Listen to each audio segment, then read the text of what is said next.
بسم اللہ الرحمن الرحیم۔ گمنام ہیروز کے معزز ناظرین و سامعین، السلام علیکم۔ ڈاکٹر محمد انیب سلیمی کے ساتھ آپ سن رہے ہیں دیوتا۔ تو آئیے بڑھتے ہیں کہانی کی جانب۔ وہ ایک دم سے تلملا گیا، جیسے تھوک منہ پر آ کر پڑا ہو۔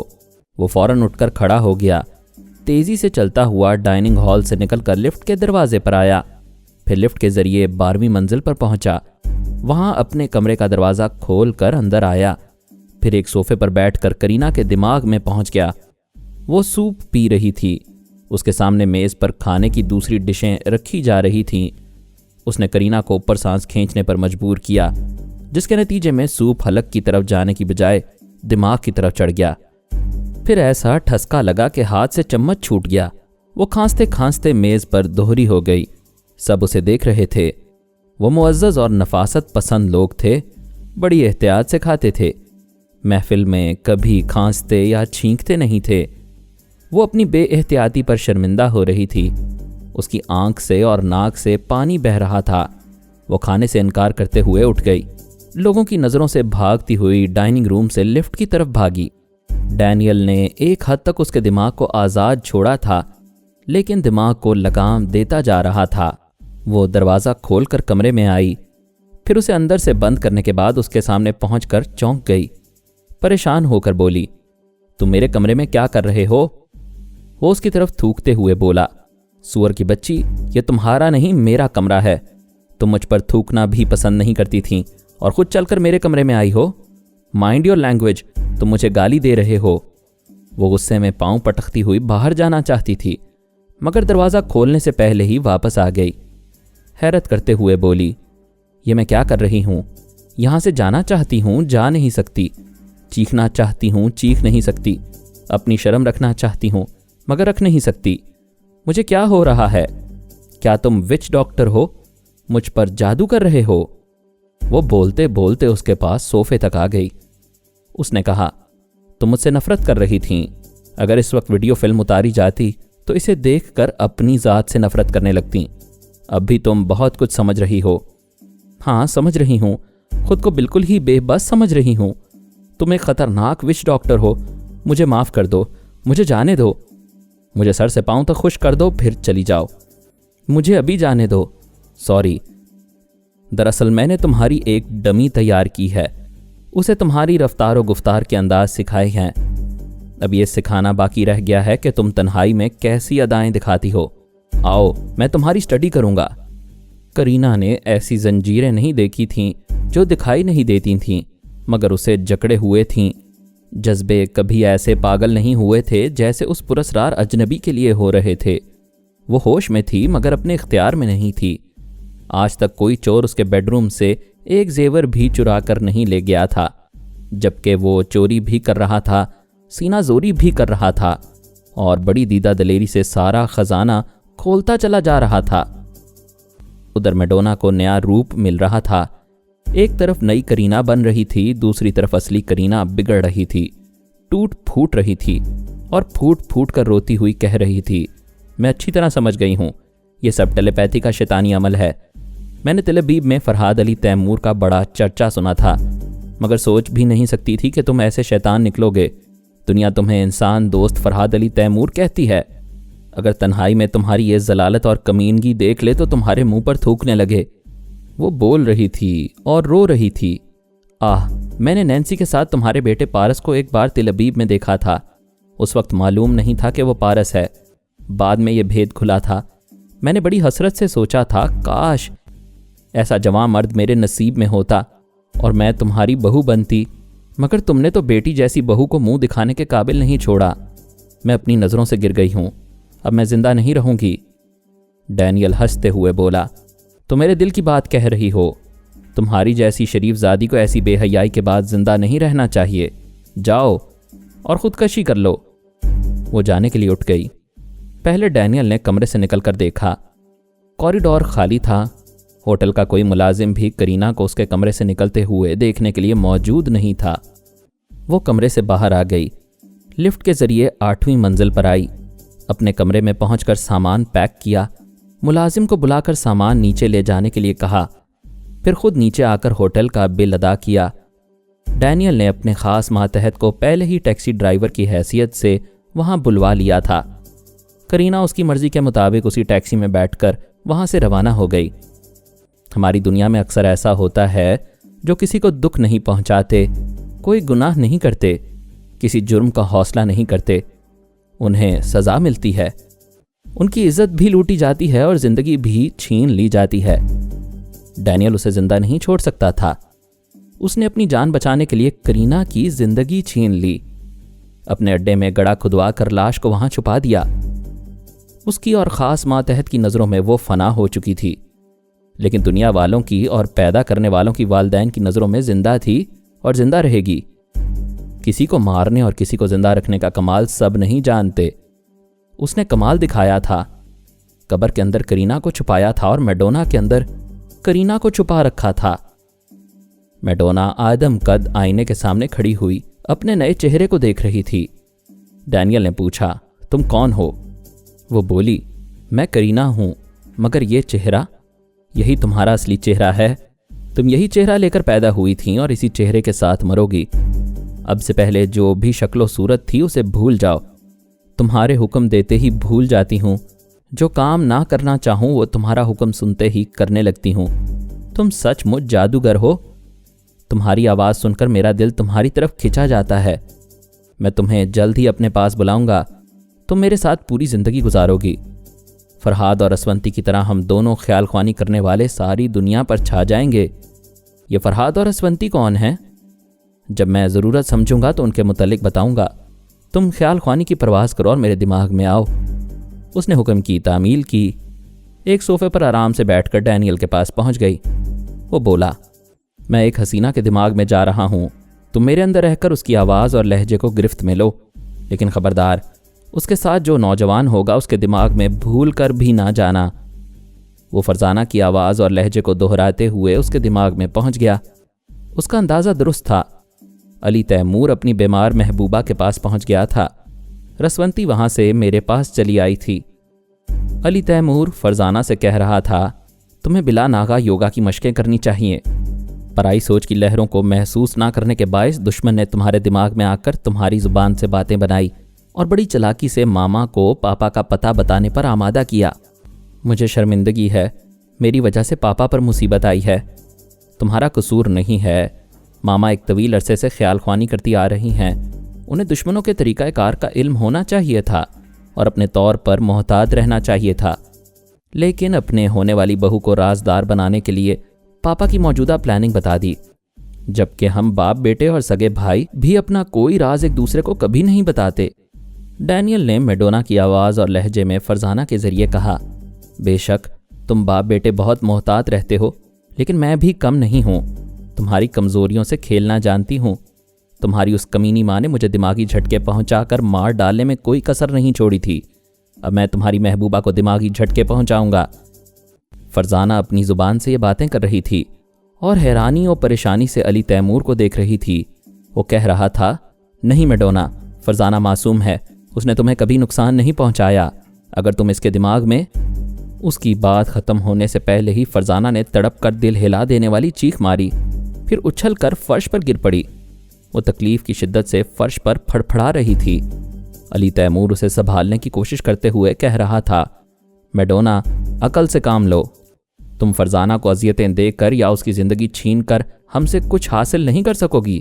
ہم تمہیں سمندر کی تہ سے اور پاتال کی گہرائیوں سے ڈھونڈ نکالیں گے۔